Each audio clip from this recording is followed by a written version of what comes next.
Buenas tardes, alumnos, alumnas. Espero se encuentren bien. Hoy vamos a ver en nuestra clase de NetX un nuevo tema relacionado con los datos e información. Mi nombre es Norberto Fagini y soy su profesor de NetX. En el caso de hoy vamos a retomar un tema que vimos hace un par de clases atrás referido a los datos y la información. Haciendo un poco de memoria, recordamos que los datos nosotros los organizamos dentro de nuestra computadora, dentro de cualquier dispositivo que tenemos, de forma tal jerárquica que me permite determinar, de acuerdo a esa estructura, la importancia y el agrupamiento de esos datos. Cuando vimos la estructura funcional de los datos y la jerarquía de ellos, hablamos sobre distintos esquemas. En esos esquemas dijimos que la mínima unidad de información que nosotros guardábamos en nuestra computadora era lo que llamábamos el famoso bit, elemento básico de ceros o unos. Esa estructura permitía que un conjunto de 8 bits conformaran lo que llamamos un byte. A su vez, un conjunto de 1, 2, 3, 10, 20 bytes componen lo que nosotros llamamos campo. A su vez, ese campo que puede determinar el nombre de una persona, el apellido, su documento, su calle donde vive, su teléfono o su mail, ese campo agrupado con otros campos permiten armar lo que nosotros llamamos un registro. Este registro identifica todos los datos referidos a una persona, a un objeto o a un evento. Pero esta jerarquía que nosotros vimos hace un par de clases no quedaba en este nivel, sino que a su vez aparecía un nuevo nivel que correspondía al conjunto de registros que hacen, por ejemplo, a los componentes de una clase, las personas que componen la clase, los alumnos, pueden ser docentes, pueden ser operarios de una empresa, pueden ser los números telefónicos de una organización. A ese grupo de registros nosotros los llamábamos tabla o archivo. Y como último elemento de esta estructura jerárquica, nosotros contamos con un grupo de tablas o de archivos a los que yo denomino base de datos.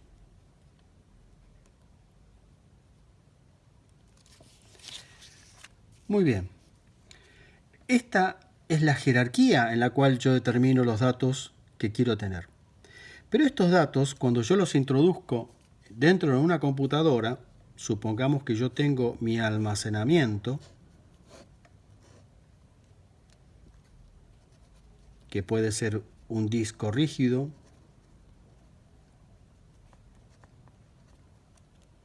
necesito saber de qué manera voy a organizarlos dentro de ese disco.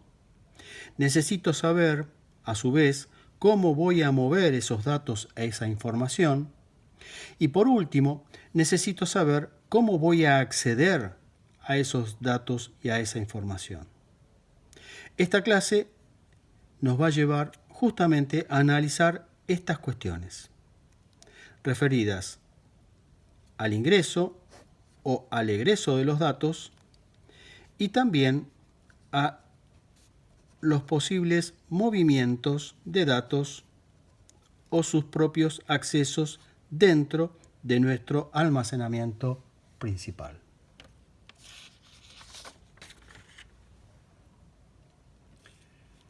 Pasemos a ver ahora entonces las fuentes de datos. Cuando hablamos de fuentes de datos, nos referimos a cuál es el origen desde cuál llega mi dato. Supongamos que yo tengo un dato básico. Este dato que yo tengo guardado dentro de mi disco, que en realidad es mi almacenamiento principal,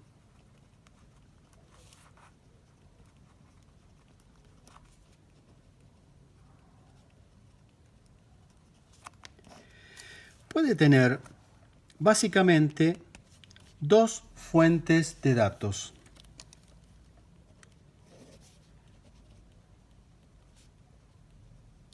La primera fuente de datos es la que nosotros llamamos fuente externa.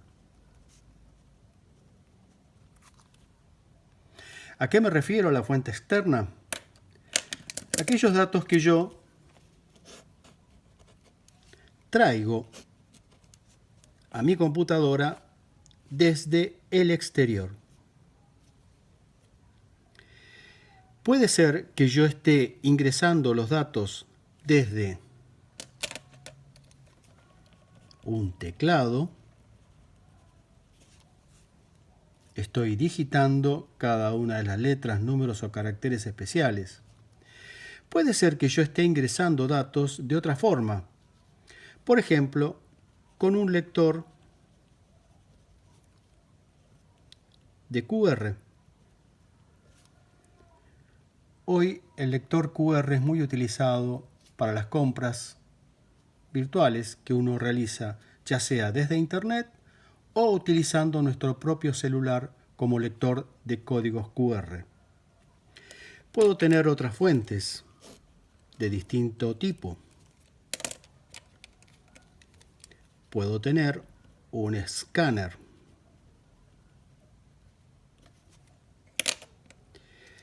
Puedo tener un ingreso de datos visuales. Puede ser que yo esté grabando o incorporando grabaciones desde mi webcam. Puede ser que yo obtenga información desde una fuente que me llegue desde Internet.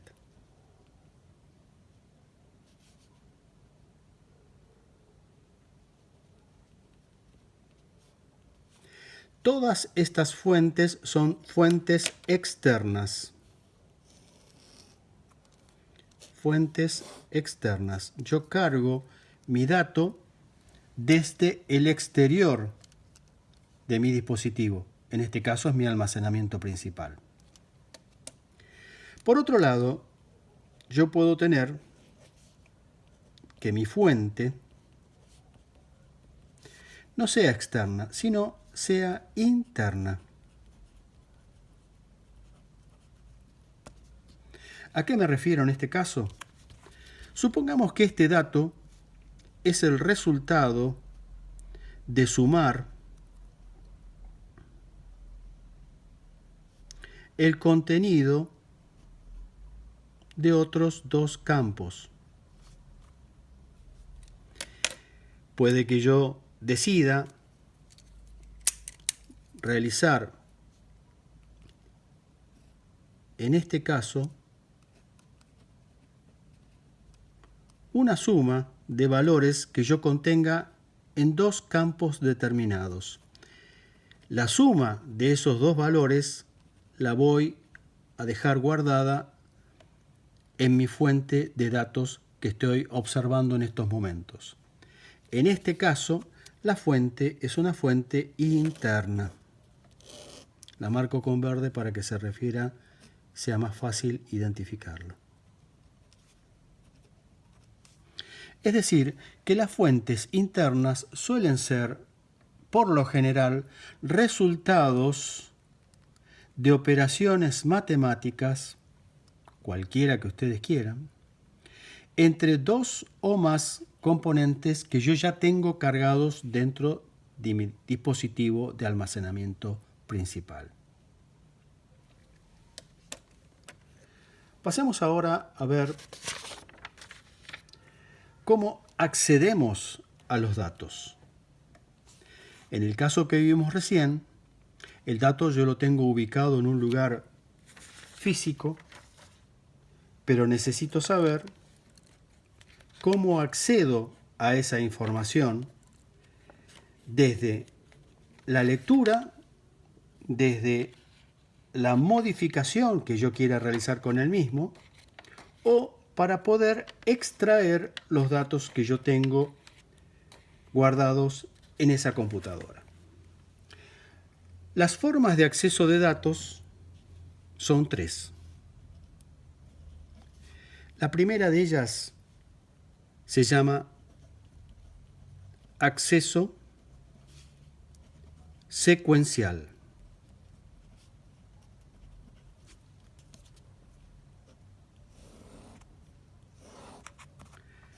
Supongamos que yo tengo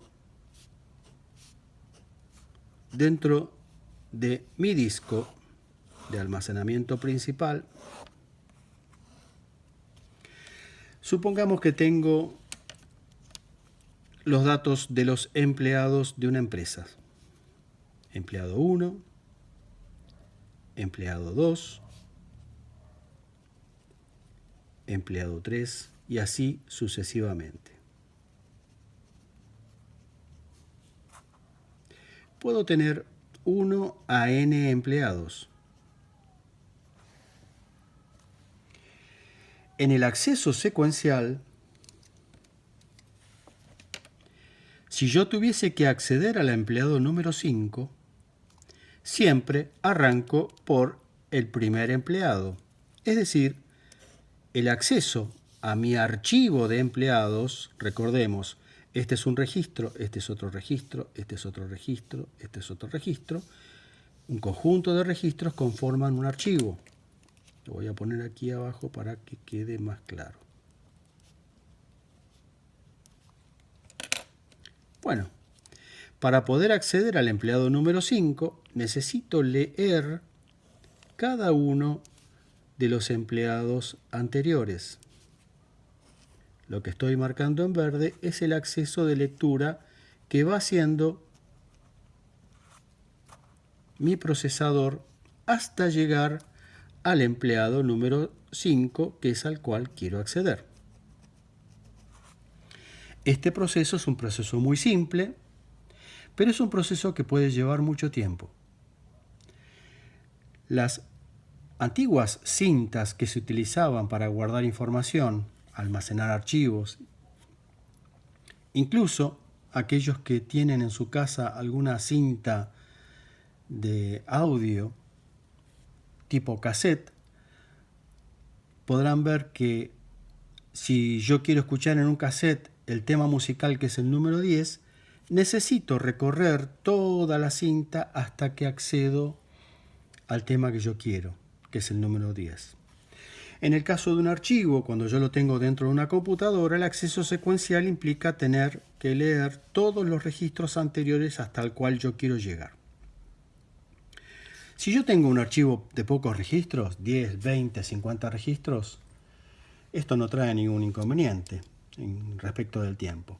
Sin embargo, si yo tengo un archivo con 2,5 millones de personas y quiero acceder al número 2.320.000, voy a tener que hacer 2.320.000 lecturas con mi procesador hasta llegar al registro que quiero. Este es uno de los problemas que trae el acceso secuencial. Cuando el volumen de información es muy grande, no es muy conveniente realizarlo de esta manera. Vamos a pasar al segundo tipo de acceso.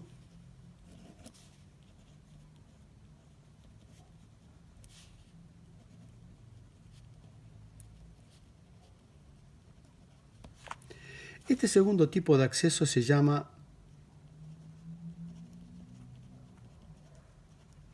acceso secuencial indizado. Indizado porque utiliza un índice. En este caso voy a dibujar también mi almacenamiento.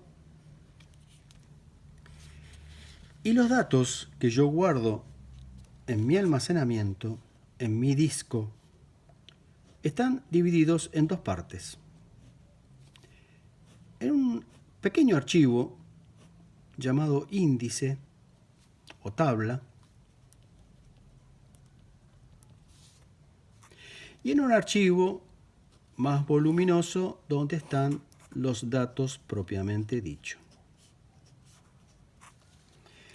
En este caso, cuando se quiere acceder, supongamos, al empleado número 5, que yo lo tengo aquí, en vez de hacer una lectura de todos los registros hasta llegar al que necesito, lo que hace el sistema es barrer este índice de forma secuencial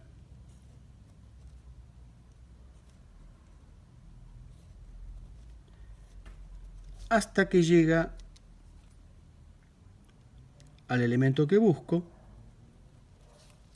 y desde allí, con un valor de índice directo, accede al registro que estoy buscando.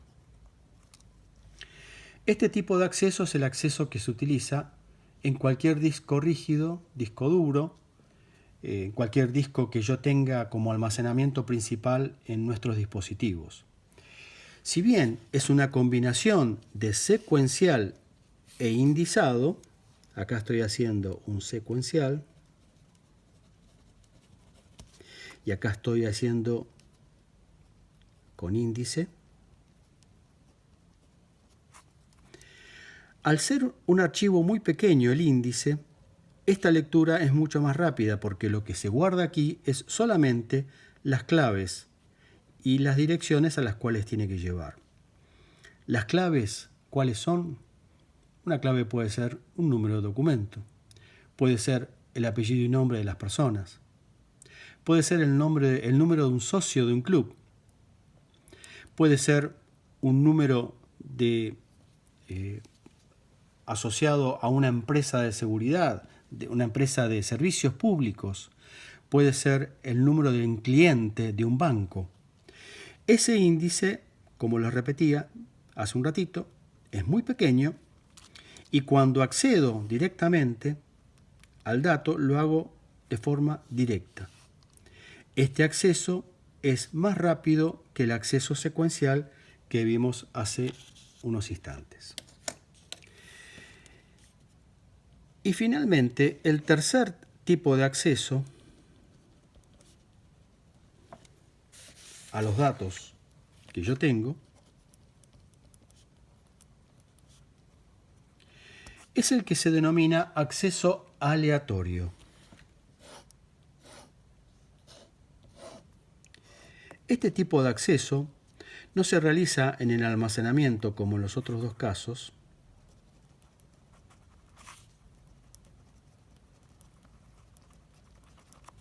sino se utiliza en general en nuestra memoria RAM.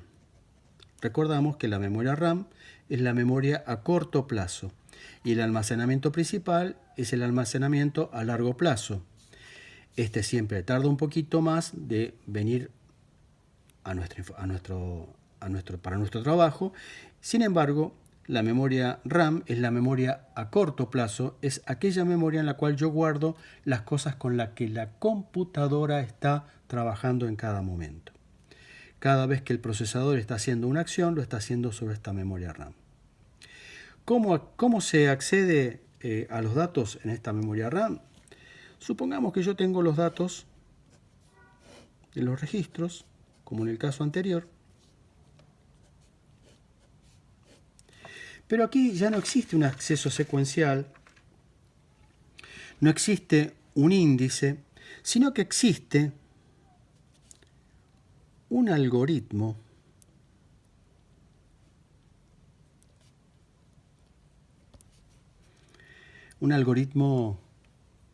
en matemática es un cálculo. En el caso de informática, nosotros lo utilizamos el algoritmo para establecer cuál es la dirección física del registro al cual yo quiero acceder. como vimos anteriormente, nuestro registro se encuentra en esta posición. Bueno, al utilizar un acceso aleatorio, el algoritmo hace de que yo ingrese el dato al cual quiero acceder. El algoritmo obtiene una dirección de acuerdo al valor que yo le di y ubica el dato en forma directa. Ese algoritmo, en general, es una combinación de cálculos matemáticos complejos. Pero aún así puede suceder que la ubicación física en la cual se encuentra el registro que yo estoy accediendo ya se encuentre ocupado por el acceso de un registro anterior. En ese caso, este algoritmo tiene que tener también un tratamiento de excepciones, es decir, evitar que dos o más registros queden guardados físicamente en el mismo lugar. Así como yo utilizo el algoritmo para guardar la información, utilizo el mismo algoritmo para acceder a la información.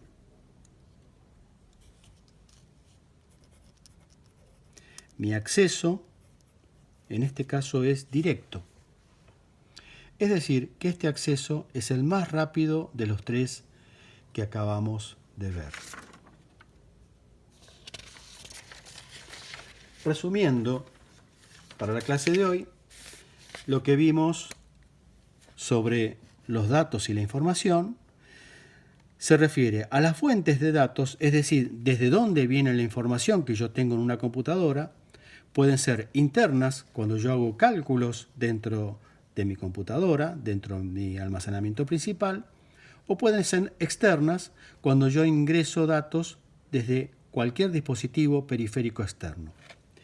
Y luego vimos los accesos a los datos, que pueden ser secuencial, leemos registro a registro hasta llegar al acceso final, y puede ser secuencial indizado, con un índice que a su vez lo leo secuencialmente y accedo directamente con un valor al registro que yo necesito. Y finalmente el aleatorio, que utiliza un algoritmo matemático para poder acceder a la información que yo estoy necesitando. Esto es todo por hoy y espero que se encuentren todos bien. Saludos del profesor Fagini.